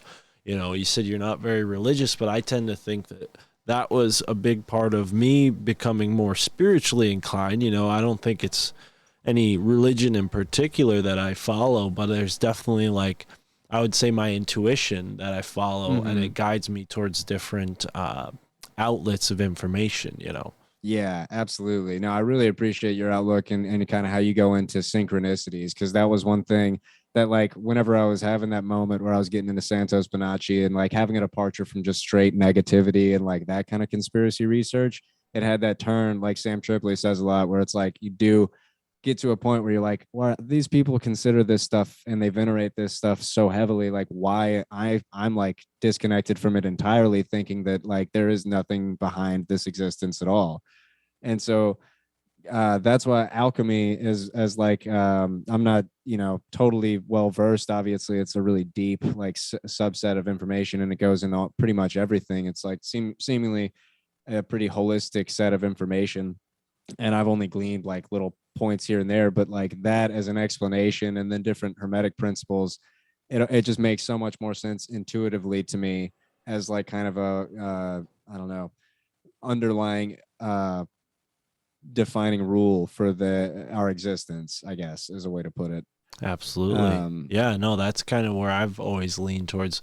Certain books have kind of posited that, but a lot of great folks like you mentioned today, Mark Passio, Santos Bonacci, they kind of help you paint this picture and maybe even give you some pieces to this puzzle that, you can't quite fit them all together. But when you learn about alchemy, and I think we even touched on this, a little bit, you mentioned James Shelby Downard, but like this idea of like the Masonic theater, I know he Right. mentioned that, and I always wondered like how big music acts, fit into that, especially, that's a huge talking point in this community, all the symbolism and esoteric stuff that goes into it. Because, Oh man. in my town, there was like a festival that would happen every year. And, I remember Blue Oyster Cult came, and that was like the biggest band that would come, at least in the time that I was around there, Right. and go into it every year. And like I said before, the loud kind of festival vibe just didn't sit right with me. But Right. now I wonder, in the context of everything I've been learning about my local area and the Native American history and how this place was kind of like treasured for its oysters and sacred to them, and now they have Hmm. this rock festival every August. I just wonder what the implications of that are. I mean, we can't go and say every small town is doing this kind of occult magic, but Right. it does make you wonder. Absolutely, man. Interestingly enough, you're talking about big name artists and how they operate within Freemasonry potentially. Mm. This is like my first tattoo. That's Okay, a Jack White tattoo. Sorry, one sec. Jack So like White. whenever I was first getting into playing guitar, I was really big into the White Stripes, and it was actually like my favorite band for the longest time. And I kind of like by the time I got the tattoo, I wasn't as big into Jack White and the White Stripes, but I was like, that was my inspiration for kind of like starting to play the guitar. And I Right. also have another tattoo that has like a little deeper meaning. So that three kind of tied in without me knowing anything about like a Masonic connection to the number. I didn't even know Jack White could be connected. But since I've done like a lot of research, and both of his parents worked for like the Roman Archdiocese of Detroit, like the Detroit Catholic Church. I think his mom actually worked for the Masonic Hall in Detroit as well. That's Mm. like just on his Wikipedia or her Wikipedia. That's interesting. There was a part in the book I was reading, Empire of the Wheel, where Aleister Crowley has this dispute with the Freemasons in Detroit, and it's Mm-hmm. over this like ritual that they wanted to, learn from him, or I guess he found out they already knew it and he was upset about it, but it was called the Blue Equinox ritual. So Huh. there's a lot of strange stuff going on in Detroit. Yeah, for sure. And like I mean, clearly Jack White actually donated like 150 grand to that same Masonic lodge like recently in 2018 or something. He's been interviewed by Buzz Aldrin, 33rd degree Freemason. Wow. Um, and there seems to be this connection between like maybe Catholicism or Jesuitism and Freemasonry. That do you know? I can't remember the school, but I just recently learned about this little mascot figure called the Belican, and it's like a mascot for this Jesuit school. And it's also like a significant little icon for a subsect of Freemasonry called the Jesters, or something to that effect. Hmm. I'm looking it Um, up right now. Is it spelled Beliken? yeah, it's Huh. a pretty interesting little story, but it'll tell you it's like this is for a mascot for a Jesuit school, but it also has this connection to this Freemasonry subsect. And so I was just that kind of goes back into the secret societies all having this like higher connection, you know. Yeah, it says the St. Louis University mascot is more than a mascot. It's a bizarre munchkin figure that has a history that dates back to the early 20th century. Interesting. The Billiken. Yeah, it says it connects to like they're saying maybe this is yeah, it says it's connecting to like a trickster Buddha. Maybe this is like a diversion. You're saying that it has something to do with Freemasonry, but I mean Well, the I was Jesuits they are in Asia as well. It's not yeah, far fetched. just that was an interesting little thing. I think it's they're the mascot for the Jesters, which is like a higher degree of Freemason, like a little Right. subsect Well, that club you join into if you're a Freemason. It's just like a interesting kind of tie between the two. yeah. Wow. Okay. Yeah. No, I don't doubt it. That's yeah, the Billiken. Huh. I mean, Yeah, this weird website little that I'm creature. looking on is not like the bastion of all truth. Right. There might be For sure. some things they're leaving out for better Hmm. or worse or intentional or not. But yeah, it's definitely a weird Asian like Buddha, trickster Buddha. But I never heard of this before, but the trickster, is definitely something that I've been talking about and learning about a lot lately. And it's interesting to see that there's a trickster deity in Buddhism as well, and that there's a secret society called the Jesters who use that sort of symbolism. I mean, I wonder if they also use the tricksters from, Native American symbology as well, because that's a big thing that they talk about in a lot of cultures in North America. I didn't know that until recently, man. That's really fascinating. That I saw somebody make a video about it, but it's like that the black and white kind of creatures in Native American folk history. I can't remember what they were calling them, but that tie was mind blowing to me. I was like, wow, this is fascinating that it even like goes back that deep. Yeah, no, Um, I'm not sure. So the black and white, I think that's a part of a certain culture in the South, in like Southwest United States or maybe Mexico or something. But yeah, it's yeah. like this symbolized version of the trickster, like somebody who gives you the good and the bad, or tricks you into realizing you're doing something bad or good. hmm Yeah. Yeah, it's that's really fascinating. I don't know, stuff like that. I just like my problem is I go off on so many different tangents that it's hard for me to like really get too proficient in like one area where I'm like I can make a convincing enough argument about that subject to anybody. I'm like, you kind of have to go with my sporadic, like how I've put everything, put everything together for myself. And I'm Yeah. not the best at like explaining things. I think that's what's held me back from like making any type of like serious videos on that channel that you were talking to me about earlier. I Mhm. just kind of like whenever I feel like almost it's like whenever you get an idea for a song, it's like divinely inspired. Like most artists will say that they, just it's given to them from some like unknown area. It's like their best ideas just came to them. Right. Well, it Um, goes back to what you said about Michael Hoffman and James Shelby Downard about being in the place, and the research kind of happens in a more of a mystical kind of way, and right. that's kind of why I want to encourage you.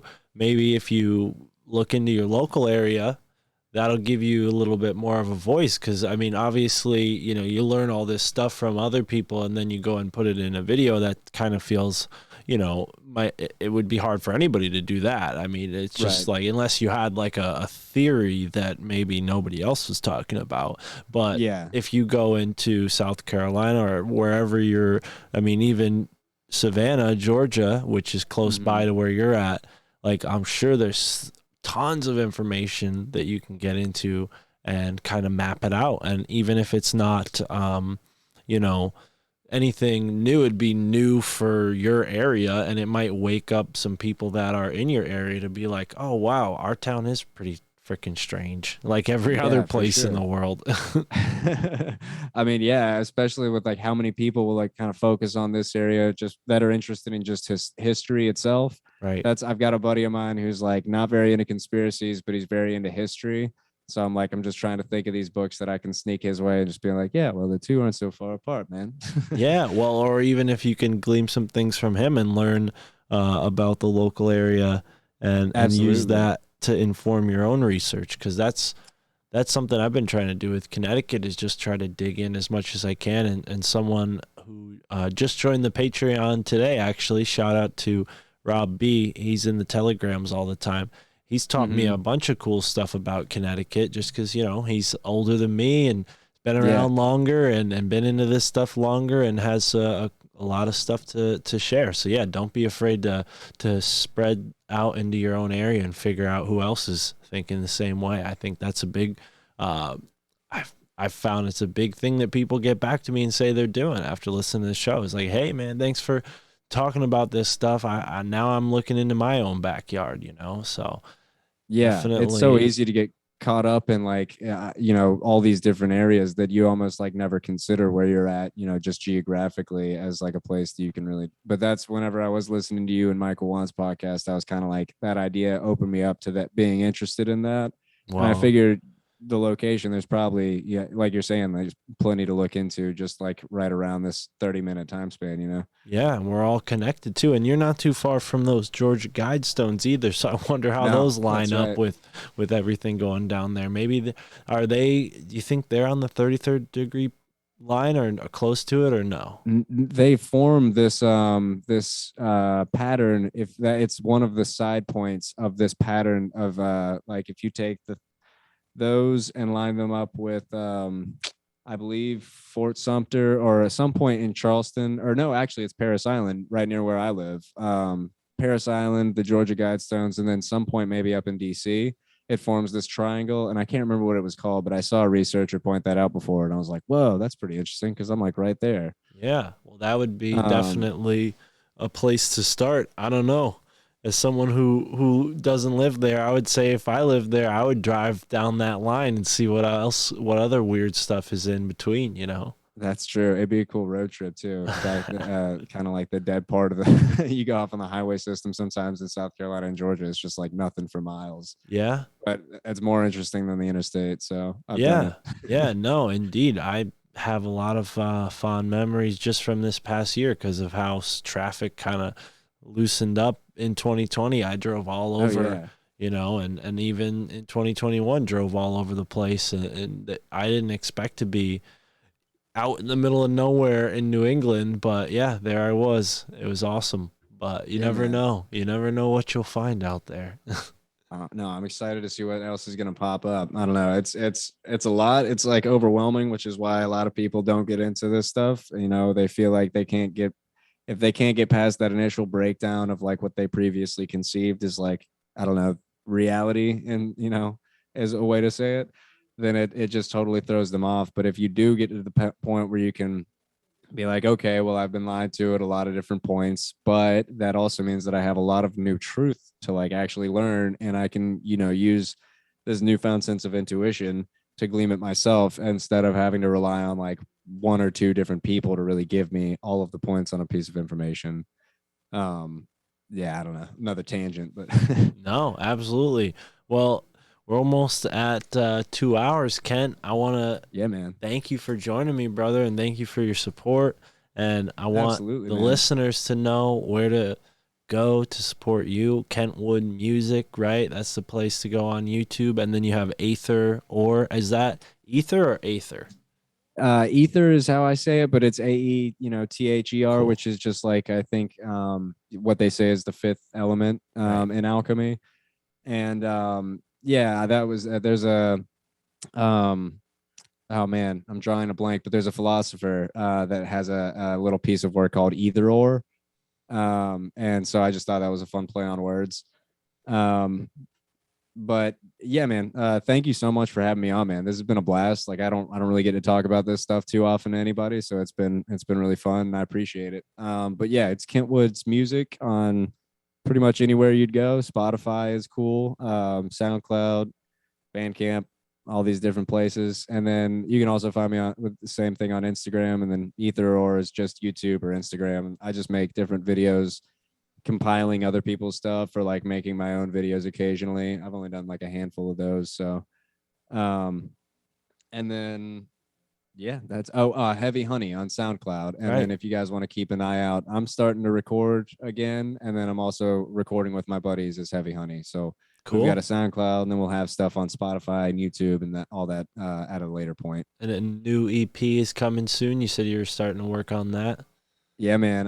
I got to overhaul how I've been recording everything onto this new laptop. So I was planning on starting at the beginning of this like a week ago or so, but I haven't had the chance yet because I have to kind of switch everything over later on. But once I get back up on that, I've already got like two songs worked out, and I'm just gonna keep building on that. Put another four-songer out there, see how it goes. Right So if you on. guys want to check that out, I actually bought a ton of costumes, so I'm making a music video for one of my songs that I have already put out called "The Answers." So that if you check out my YouTube and Instagram, that'll be out like hopefully within a month or so.